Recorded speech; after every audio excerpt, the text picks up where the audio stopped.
এখন আমাদের মাঝে উপস্থিত হয়েছেন যে রাকিব থেকে হাবিব।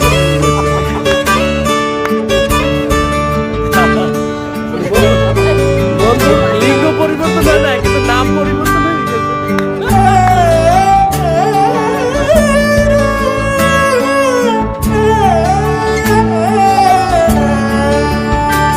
যাকে সব বলা যায় বলে দেবার যে সুখে হালকা হওয়া যায়, যার কাছে হারা যায় পরাজিত হবার সুখে নির্ভর থাকা যায়। সে তো নয় কোনো অন্য পরিচয়, সে যে বন্ধু আমার, সে যে বন্ধু আমার।